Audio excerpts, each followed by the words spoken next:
Is there a best way to flirt in a text? Of course there is, but your mileage may vary depending upon the person you're texting. Everybody's different.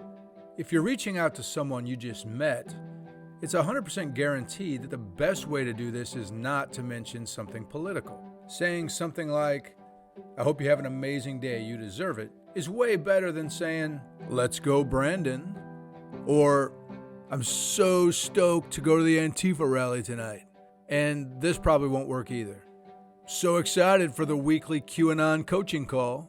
You are well within your rights to believe whatever you want. And if the person you're texting believes in those things with you, well, maybe that'll work. But if it's early in a relationship, I highly recommend you avoid those things and instead present yourself in a less politically focused, fun-loving manner. In this video, we will talk about 7 different ways you can successfully flirt while texting, especially if you don't know them all that well yet. And stay tuned for a bonus tip at the end. Though it should be common sense, unfortunately, it's very lacking in the world these days. Let's get to the list. Number 1. Take the lead and show some confidence by reaching out to her first. However, keep in mind that less tends to be more effective. If she receives 1 or 2 texts from you the entire morning, she'll be looking forward to the next one. However, if you send 42 texts to her before she finishes her coffee, now she's wondering if she met a man with confidence or one that acts more like a 12-year-old left home alone for the first time. Number 2. Subtly show some signs of intelligence. And subtlety is the hard part for some people.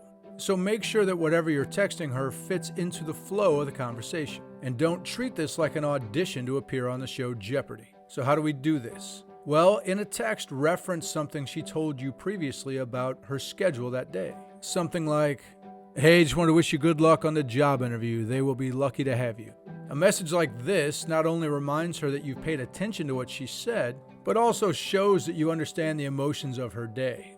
The excitement, the nerves, things like that. Also, unless you're in a major time pinch, try to avoid the simplistic texts like, "How's your day?" And instead ask something more thoughtful, along the lines of, "What has been the best part of your day so far?" Number 3. Always show maturity and keep your cool. Here's an example. Let's say you text her at 9 in the morning, but you don't get a reply for 7 hours. Now, those hours in between your text and her reply, how did you feel? Were you nervous? Maybe a little anxious? Were you getting frustrated or angry? If any of those are true, ask yourself this: does this nice woman deserve a guy like that in her life? Would you want your daughter to have a guy like that in her life? We both know the answer. Have some doggone confidence and realize that you have no idea what's going on in her day. Let her see you as someone she can count on to make her life better and easier, not another child to manage. Number 4. Before we get to that, please like the video and subscribe to the channel. I would really appreciate it. Now back to number 4. Ask her meaningful questions, but do so with some forethought. For example, if you know she's trying to drop 5 pounds, you may not want to send her a food pic from the diner you went to at lunch. Instead, ask something like this: "Hey, what's something you're looking forward to today?" Because doing so shifts her focus from whatever may be on her mind to something she's definitely looking forward to. It's a positive shift. Or how about something like this: "What's a place you've always wanted to visit?" Because humans love to dream on the next vacation. It shows that you're being considerate of what she wants to do, and she just might start thinking, "Hey, he's planning a trip for us." And maybe you should be. Number 5. Give her a compliment from the heart. And what this means is, let's try and avoid the obvious. Things like, "You have beautiful eyes" or "a great smile," though true, are probably things she's heard before. You can say them because she will appreciate it, but you can also dig a little deeper and be a little more specific. Tell her why she looks so great in the outfit she told you is her favorite. Or explain to her in some detail why you like a certain part of her personality so much. Telling someone they have great eyes is a very nice thing to do, but it's also the text equivalent of, "How has your day been?" Number 6, and this is remarkably simple. During your text exchanges, be sure occasionally to include her name. Doing so is simply more personal and it means more to the person receiving it. Just be sure to use the right name. Don't be a caveman. Number 7.